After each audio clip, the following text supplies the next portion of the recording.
They say the first home you buy should be for yourself. But when I signed the papers on that duplex just outside Santa Clara, I wasn't thinking about granite countertops or walk-in closets. I was thinking about my parents. I'm Clara Ramirez. 34, engineer, no kids, no husband, just blueprints, deadlines, and a family that always said I was the one who'd figure it out. Dad had lost his job 18 months ago. Mom's part-time hours at the library barely kept their lights on. Their apartment lease was expiring, and I couldn't stand the thought of them being displaced or, God forbid, moving in with my younger brother Luca and his girlfriend Sienna in their shoebox one-bedroom. So I offered them the back unit. No rent. Just stability. When I first handed them the keys, my mother blinked at the front porch like it was a trap. "This is too much," she said, running her hand along the railing. "It's not charity," I told her. "Think of it as investing. In peace." Dad stayed quiet as usual, nodding with that resigned look he wore when he didn't want to argue. They moved in the next day. For a little while, it was perfect. Mom planted basil and rosemary in the backyard. Dad fixed the loose floorboards on both sides. We started having Sunday breakfast together, like we used to when I was a kid. I'd leave for work and wave to her in the garden. I'd come home and see new flowers, cleaner gutters, tiny signs that maybe, just maybe, we were healing something that had frayed years ago. I thought this was what it meant to come full circle. To be the strong one, to give back, to finally feel like a family again. I didn't know it yet, but this wasn't a full circle. It was a slow spiral, and I was standing at the top. It started with a compliment. "Your kitchen catches the morning. Light so beautifully," Mom said one Sunday over coffee, her eyes drifting to the bay window in my unit. I smiled. "They're mirror images, Mommy." Not exactly," she murmured, stirring her cup. "Yours faces east. It just feels warmer." I didn't think much of it, until the next weekend. "You have more counter space than we do," she said, eyeing the granite near my stove. I raised an eyebrow. I measured. "They're the same." She shrugged. "Maybe. But yours feels bigger. They were just observations, right? Casual, passing, harmless. But once you hear the same note enough times, it starts to sound like a pattern. Next week, she asked if she could store her mixer in my pantry because hers was a little cramped. Then came the basil. She insisted the sunlight was better in my windowsill and moved her herb pots over, without asking. Dad never said much, but he started fixing things more on my side than theirs. Recocking, rehanging, repainting as if they were already mentally shifting space. It was Rosa, my best friend, who finally said it out loud over lunch at work. "Clara, they're conditioning you." I laughed. Conditioning me for what? For guilt. For giving in. That's what people do before they take something. They soften you. I pushed my salad around and tried to brush it off. They're just adjusting.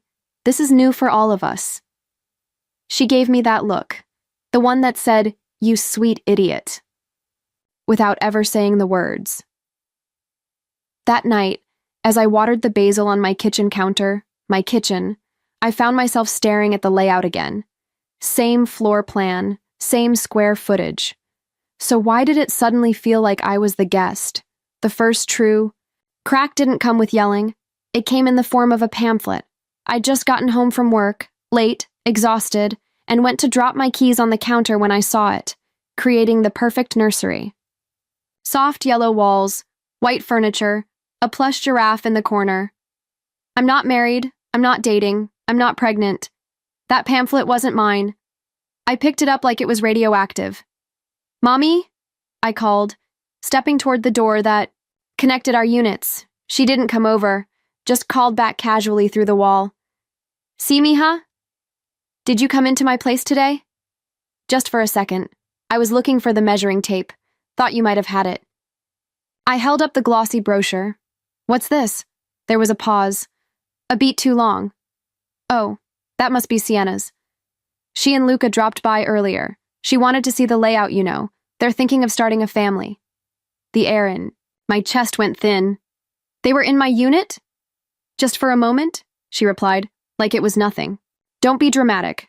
We're family. That word, family. It used to mean belonging. Now it sounded like a trap. I didn't respond. I just walked back to my kitchen and stared at the nursery photo on the pamphlet. There, printed in soft pastels, was a vision of a future planned inside my walls. Without me. My phone buzzed. It was a DM from Rosa. Girl, you need to see what Sienna just posted. The link opened to an Instagram story. There she was, twirling in my master bathroom. Caption: Future home tour. I watched it 3 times. Then I watched it again with the volume up. In the background, I could hear Elena's voice saying something about the walk-in closet being perfect for a crib. My hands started shaking. I wasn't paranoid. I wasn't imagining it. They weren't just invading my space. They were preparing to replace me in it. I didn't sleep that night. I stared at my bedroom ceiling, the faint glow from my hallway casting long shadows across the room. The same room Sienna twirled through, camera in hand, calling it hers. By morning, I wasn't angry. Not yet. I was blank. I drove straight to the hardware store after work and bought a motion sensor camera. Small, discreet, mounted just above the front door of my unit, facing inward. I told no one. The next day, during a boring project briefing at work, my phone pinged. Motion detected. 2:17 p.m. Live feed. Oni opened the app and nearly dropped my phone. There they were, my father and my brother, inside my living room. Raoul stood watch near the door while Luca knelt by the window with a measuring tape. She's definitely still at work, Raoul muttered.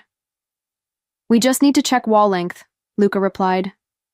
Sienna wants a king bed and a space for the bassinet.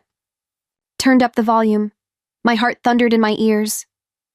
Mom says Clara will come around, Luca added. She always does. Then he laughed. Remember when she gave me her car in college, that old Toyota? Said she didn't need it for her internship? Your mother convinced her, Raoul said, chuckling. You needed it more, for pizza deliveries. Good times. They moved to my bedroom. Think we can knock out this wall for a walk-in nursery? Don't push your luck. I closed the app. The bile rose to my throat. They weren't just assuming. They were planning. Sketching out a future they had no right to. Inside a home they didn't pay for. That I'd sacrificed years for. And the worst part? They didn't even ask.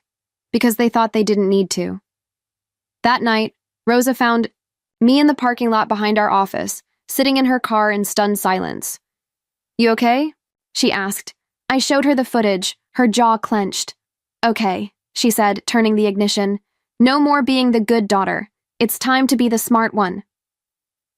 I didn't yell. I didn't confront. I didn't even reply to Luca's, oops, wrong chat text. Instead, I saved everything. The video, the message, the Instagram story, even the nursery pamphlet. Then I called Rosa. She picked up after one ring. Time to move? She asked, already knowing. Time to sell, I said. That's when she gave me the name. Victor Kingsley, a real estate agent who specialized in off-market investment deals. Slick, quiet, fast. We met the next afternoon. His office smelled like leather and espresso, and he wore a suit that probably cost more than my entire backyard renovation. Miss Ramirez, he greeted me with a calm, rehearsed smile. I represent Reed Scott Investments. We're acquiring multi-unit properties in your neighborhood. Yours is well-maintained, updated, and, most importantly, has no tenant leases to terminate. I nodded, trying to keep my hand steady. We're prepared to make a significant offer, above market value, full cash, no inspections. But there's one condition. Both units need to be vacant, I said. He tilted his head slightly. Correct. Is that something you can manage? I didn't answer right away. I looked out his glass office window and saw a reflection of myself I barely recognized. Not the good daughter, not the backup parent. Just a woman who'd been pushed too far and finally decided to push back. How long do I have? I asked. 3 weeks to close. 2 to deliver both units empty. I nodded again. Slower this time. My mind already sketching timelines, the Way I used to draft structural beams. Can you send me the paperwork? I asked. Discretion is important. I need to control when they find out. He smiled as he slid a folder across the table. We're experts in discretion. When the hammer drops, it drops all at once. I opened the folder. The figure on the first page made my stomach tighten. It was more than enough to buy peace. Maybe, for the first time in my life. The night I hosted dinner, I set the table with linen napkins and my grandmother's silverware. They thought I was being sentimental. I was just marking the end. Luca brought a bottle of wine, the cheap kind he thought. Looked expensive. Sienna was glowing, already dressed in soft, neutral tones like she belonged in a Pinterest board titled Modern Mama. My mother took over the kitchen the moment she arrived, seasoning the pasta sauce like she owned the place. My father sat, silently sipping beer, already pretending this was home. We've been talking, Mom said between bites. And if you're truly okay with the swap, we'd love to start repainting soon. Nina has a nursery mood board ready. I smiled. Not too much, just enough to look agreeable. Of course. Family first, right? Sienna clapped, literally clapped. She pulled out her phone and started showing me color palettes. Pale yellows, mint greens, cream walls. Her voice was high, too cheerful, like she had already forgotten this was my kitchen, my table, my plates. We could do the switch by the end of the month, Mom added. Give you time to settle into the back unit before the baby furniture arrives. Luca leaned back in his chair and raised his glass. To Clara, the most generous sister in the world. I raised mine too. To timing, I said quietly. They had no idea. Boxes of my belongings were already in storage. My new condo was under contract. The locks were changed last week. And in my email inbox sat the signed preliminary sale agreement. After they left, Mom lingered at the door. You're making the right decision. You'll understand someday, when you have children. I nodded and watched her walk into the back unit.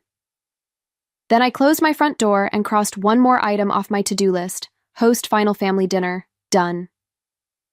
The notices went up at exactly 9 a.m. I had set an alarm just to watch it happen. 2 sheets of paper taped neatly to each unit door. Notice of sale and vacancy. 3 weeks to vacate. I watched from my window as it began. My mother opened the door first. She stared at the paper like it was written in a foreign language, then yanked it down with shaking hands. Then came the banging. Clara, open this door right now. I took a breath. I counted to 5. Then I opened the door. She shoved the paper in my face.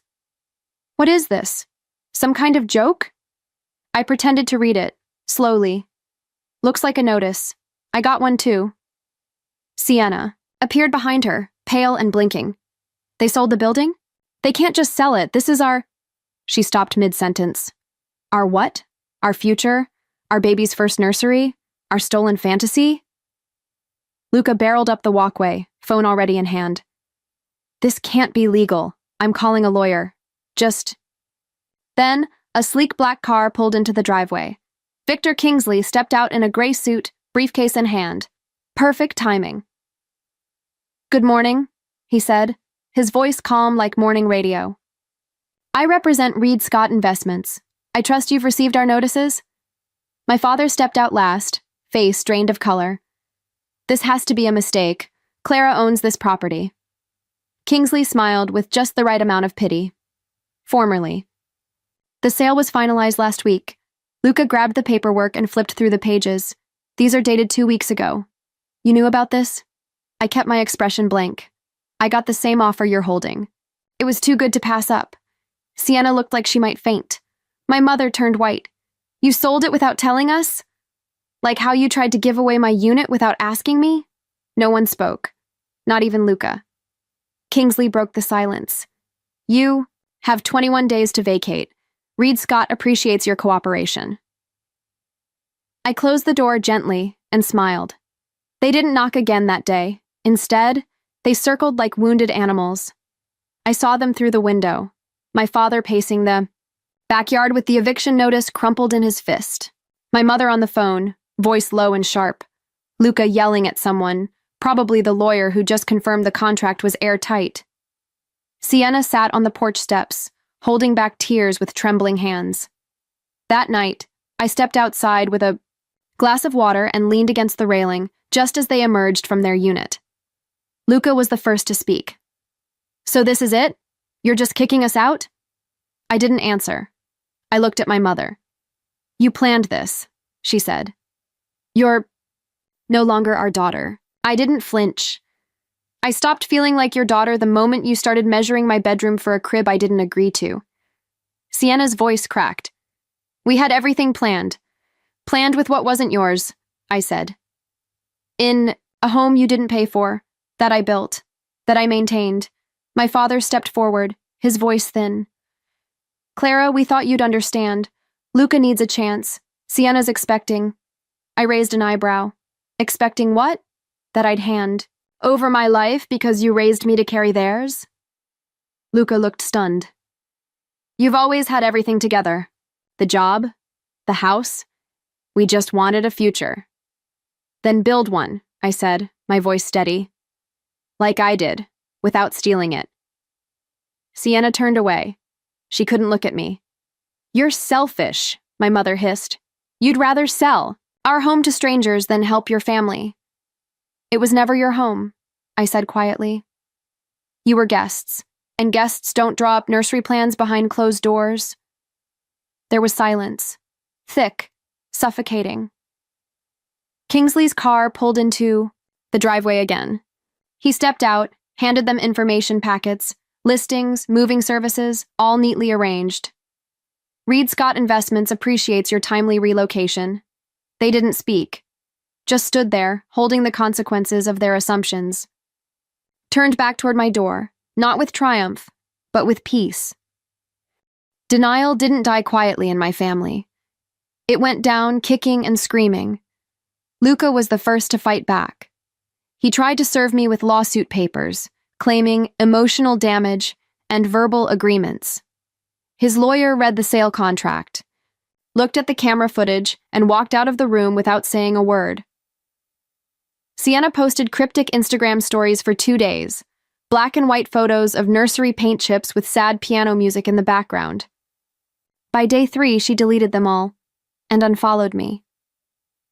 I heard from Rosa that she'd moved back in with her parents. Apparently, she told Luca, "I'm not raising a child with a man who can't even keep a key to his own future." My mother blocked my number. My father still replied to holiday messages, one word at a time. Received. Thanks. Noted. No apology, no explanation. Which was fine, because I wasn't asking. I moved into my condo 3 days after the final walkthrough. The deposit from Reed Scott cleared instantly, and I'd paid for the entire place in cash. No mortgage, no shared walls, no connecting door. Rosa came by the second night with wine. "Feels different, doesn't it?" I nodded. Quieter, lighter, our arm. Looked around. No basil on the windowsill. No mismatched welcome mats. No one pretending your life is theirs. "No spare key under the mat," I added. That made her smile. Luca tried one last thing. A voice memo in the group chat we hadn't used in months. "You ruined everything. We were supposed to raise our kid there. You'll regret this someday." I didn't respond, but I played the message twice. Not because it hurt. Because it confirmed something I'd been waiting to hear. He still didn't get it. They weren't just losing the house. They were losing the last version of me who would have ever made room for them. The sun hit differently in the new place. Not through gauzy curtains or a garden-facing window. Through glass, floor to ceiling, sweeping across the 12th floor, pouring over clean hardwood and untouched paint. I stood there barefoot, coffee in hand, watching the city wake up. Rosa arrived with croissants and almond milk, still in her gym clothes. "This place is disgusting," she said, mouthful. Like, in the best way possible. I laughed, for real this time. The guilt was gone. Not numbed, not buried. Gone. The kind of guilt that kept me quiet when I should have drawn boundaries. That convinced me being needed was the same as being loved. That told me family meant sacrifice, even if it cost me myself. Rosa handed me her phone. "Look, You're internet famous. Sienna's last Instagram post was gone. So was every tagged photo from the house. The mood board, the nursery. Progress, all deleted. Like none of it had ever existed. Worried what the new boyfriend might think? I asked. Rosa smirked. More like worried what her sponsors might think. The comment section turned on her. Fast. I didn't feel triumphant. I felt free. That night, I lit a candle. Just one. In the center of my quiet new space. No one rearranged my furniture. No one measured my walls. No one told me what I should give up next. My phone buzzed. It was a number I didn't recognize. The text read, "It's Dad. Your mother won't. Admit it, but she misses you." I stared at it for a while. I didn't cry. I didn't reply. Instead, I typed a note to myself in my journal. They miss the version of me who gave until it hurt. I don't. Rosa poured more wine and raised her glass. To views like this. And freedom. I touched my glass to hers and thought, maybe this is what it feels like to finally come home. 2 weeks after I moved out, I ran into my mother at the grocery store. She was in the canned soup aisle comparing prices, no makeup, hair pulled back. She looked smaller, or maybe that's just how people appear when they're no longer standing on your shoulders. She pretended not to see me. I didn't say anything either, just kept walking. Later that night, my phone lit up again. Same number. It's Dad. We made mistakes. Big ones. I waited, stared at the blinking cursor, but nothing else came. It was the most honest thing he'd ever sent me. Rosa and I sat on my balcony that night, the skyline glowing beneath us. She handed me her tablet. They listed your old duplex. Reed Scott had gutted both units. Fresh floors, modern paint. Listed at double the price they paid me. Think they'll fight it? She asked. I shook my head. They already lost. This isn't about money. She raised an eyebrow. Then what is it? Legacy, I said. They thought stealing my space would secure their future, but the only thing they passed down was entitlement. Sienna had moved back in with her parents. Rumor had it she broke things off with Luca for good. He still hadn't found a new job. Or a place. The last text I got from him was a drunken apology. Something about being just scared of starting from zero. And my parents? They were renting a one-bedroom in a rundown building across town. Mom took a part-time job at a senior center. Dad was driving a delivery van at night. No more garden. No more back unit. No more plans for someone else's nursery. They weren't homeless, just humbled. And for once, I didn't feel guilty. I didn't feel like rescuing anyone. I'd done enough of that to last a lifetime. Do you miss them? Rosa asked. I thought for a moment. I miss who I thought they were, I said, but not who they showed me they are. Some losses don't come with grief, some come with clarity, not mine, theirs. I watched from the sidewalk as the last of their belongings were packed into a dented rental truck. Raoul's recliner, Elena's pressure cooker, a cheap plastic bin, full of mismatched baby items Sienna never got to use. No hugs, no goodbyes, just the sound of resentment being taped shut in cardboard. Rosa stood beside me, holding iced coffee and quiet satisfaction. They're still not speaking to you? She asked. Luca tried, I said. His lawyer dropped him. Sienna blocked him. Now he sends one-word texts like Dad does. Mostly, sorry. She raised her brow. And your mom? She pretends I never existed, I said. But she still checks who watches her stories. We walked through the empty duplex one last time. The walls were bare. The nursery mood board still taped to the bedroom corner, curling at the edges. I peeled it off slowly, paint samples in pastel pink. A photo of a crib, Sienna's caption in the corner. Baby girl deserves the best start, in a home filled with love. I folded it and tossed it into the trash. The new owners would never know what almost happened here, what was nearly taken, what was quietly reclaimed. Outside, the city buzzed with the rhythm of people minding their own lives, something my family had never quite mastered. Rosa turned to me, keys in hand. Ready to drop these off to Kingsley? I nodded. No spares, no copies, no hidden ones under the mat. She smirked. You really mean it this time. This time, I said, home won't have a back door for guilt to sneak through. That night, I stood on the balcony of my condo, lights from the skyline twinkling like quiet applause. My phone buzzed with a final message from Dad. Your mother still sets the table for 3. I stared at it. Didn't reply. Just turned the phone face down. Some messages don't need answers, some homes don't need spare keys, and some daughters finally choose to lock the door behind them, for good. Have you ever been taken for granted by your own family? Drop your story in the comments, or just say, no spare key, if you understand exactly how Clara feels.